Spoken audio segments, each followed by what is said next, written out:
So in this segment, we're going to be discussing Rishi Sunak apparently saying to the DUP, back my Brexit deal or face a united Ireland. So this is an interesting one that he's saying here. But yeah, Sunak has told the DUP to back his Brexit deal or face the prospect of a united Ireland as world leaders urge the party to get back to Stormont. The Prime Minister said the failure to make a devolved government in Northern Ireland work risked its place in the UK and would strengthen arguments for Irish unification. And, the DUP are really making democracy in Northern Ireland look like a joke.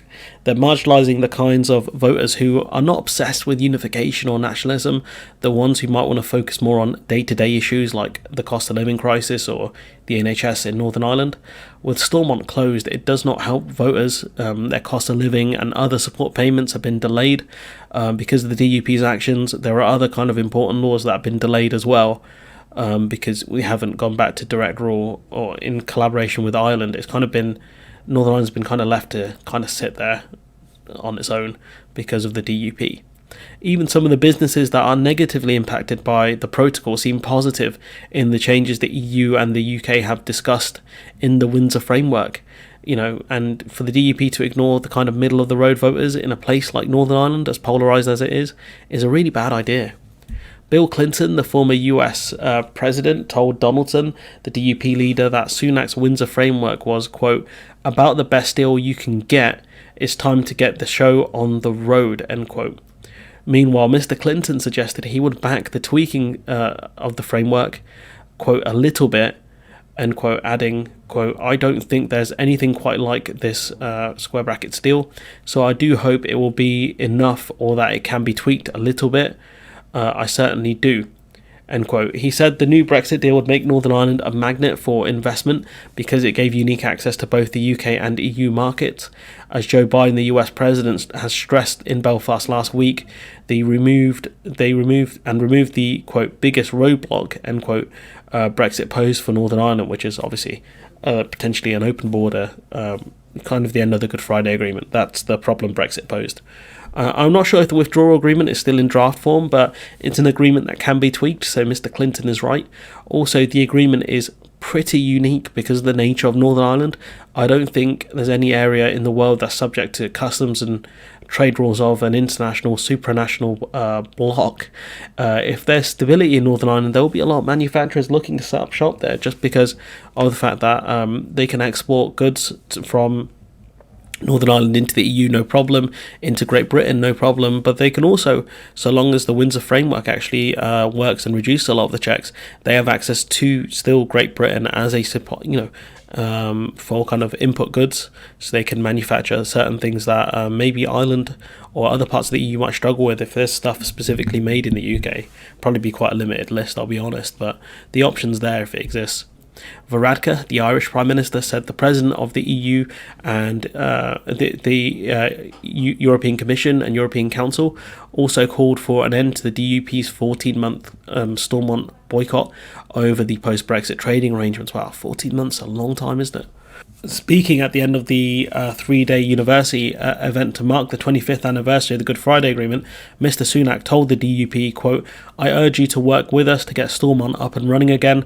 That's the right thing to do on its own terms. I'm convinced it's also the right thing to do for our union, end quote. He said the Northern Ireland Assembly has been mothballed for 9 of the last 25 years, which, quote, should be a source of profound concern, end quote.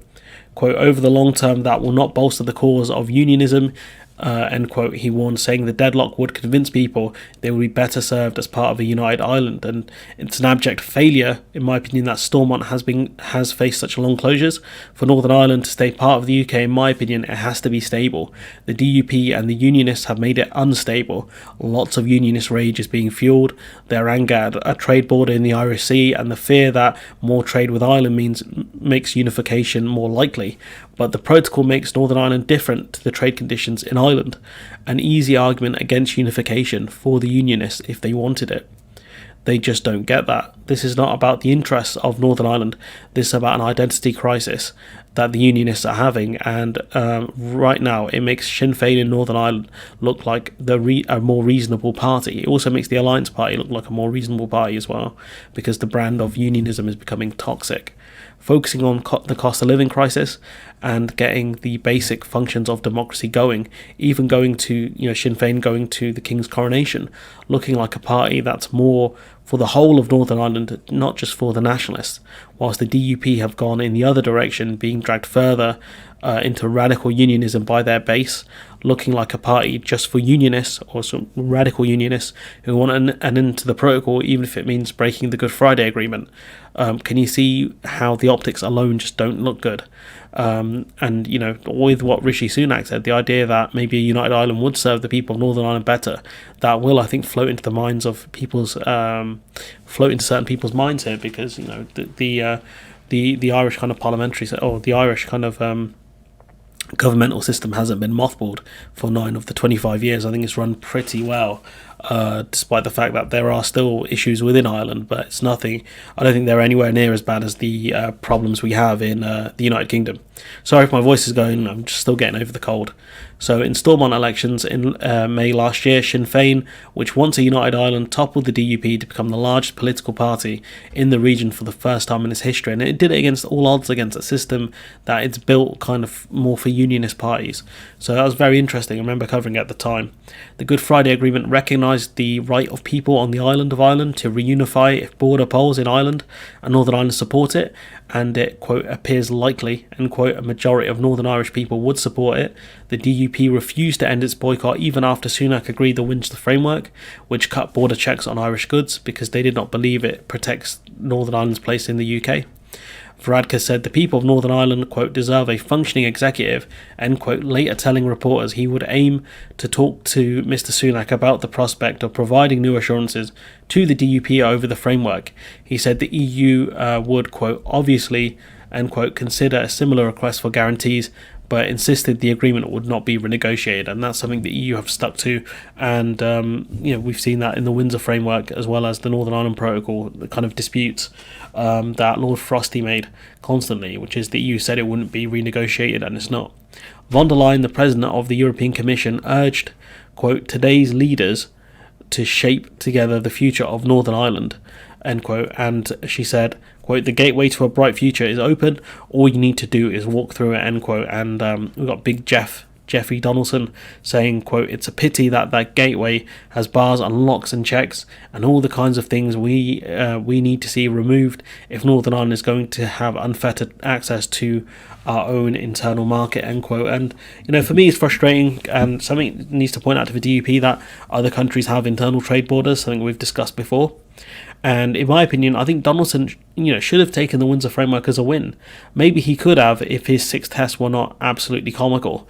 The DUP could have said we forced the EU to reduce the checks and made it easier for trade to flow from GB, and we still have access to the EU single market for goods, so this will really help our economy out. But instead they decide to push for things that they were never going to get. They seem to think that Westminster cares so much about Northern Ireland it would sacrifice everything to placate unionist hissy fits on identity crisis. But the issue is that the age of the British Empire is over. We can't strong-arm other countries anymore, not really.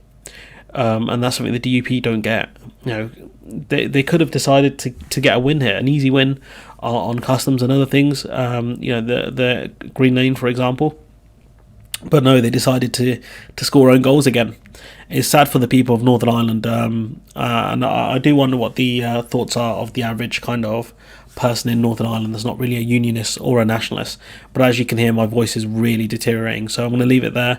Let me know what you think in the comments below. Like, comment, share, subscribe, support the channel on Patreon if you can, and hopefully I'll see you in the next one.